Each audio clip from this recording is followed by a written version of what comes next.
Hey YouTube, Logan with Hideaway Homestead here, coming to you with a video here on this pitiful corn that I have. And it wasn't looking so pitiful as it is now, since we've had a lot of dry weather. But this is the corn that I planted, just scattered into a big old pile of rabbit manure here. And I think I had explained in the first video that I was planting it just to see if I couldn't get some production out of it in like a lazy gardening type method.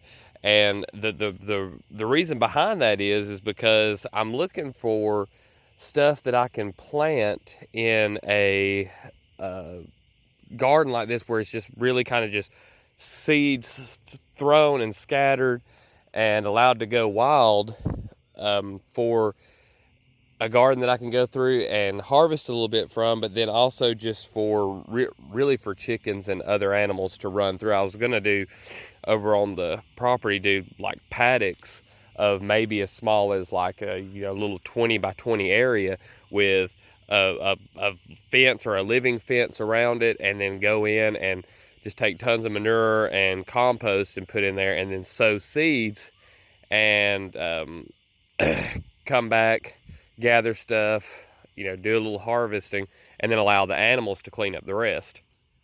Now with corn, I wasn't too hopeful about this one, because I know that corn is, it is a very domesticated plant. It pretty much, without man, will not survive, because you have an ear like this fall onto the ground, you're not going to have enough, what would you call it, you're going to have too much competition. That's the word I'm looking for. You're going to have too much competition when that corn cob falls onto the ground and all those little kernels sprout right next to each other. Now these here are sown very close together, but not near as close as what it would be if a cob fell on the ground. So this is a variety, I think it's Country Gentleman is the heirloom variety that I planted here. There may be some other corns that would do better, but I feel like if I'm going to do corn, it'll have to be planted in blocks rather than haphazardly like this for the chickens, because I was hoping that maybe I would get some good production. I may try some other experiments with broadcasting them a little sparser and have it to where I've got, a corn plant here and a corn plant there and then something in between. But I just know that for good pollination, they do really good close together. Maybe not this close, but, real close together. People that I've seen on YouTube and in gardens around here that have their corn planted in blocks, it's always big and beautiful and producing a lot. It doesn't look like this junk. But hey, we did get some corn cobs off of it. There's still some that I've got to get off of here.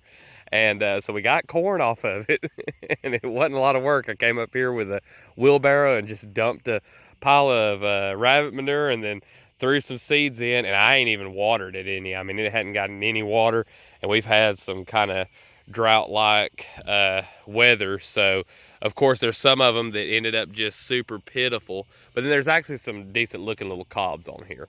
But I thought I'd give y'all an update on that and let you know kind of what my thinking is behind all of this, like when I did the lazy raised beds around the trees, like what it is that I'm trying to accomplish, because I'm not doing this mainly for like a main production garden. I'm experimenting with what I'm gonna put as far as plants in to be able to harvest some for ourselves and then also have some for our animals. One of the things I think I'm gonna be experimenting with next year is watermelon.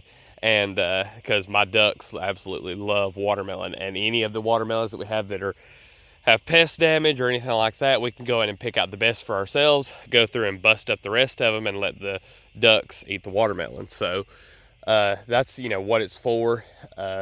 If we have to put a little more labor into it, we're going to do that, and still use the animals to clean up our garden spots.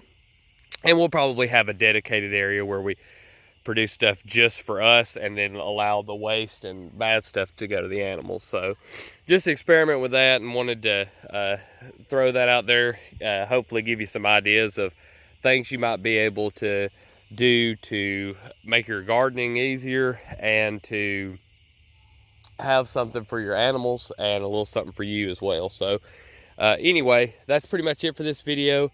I appreciate all y'all watching.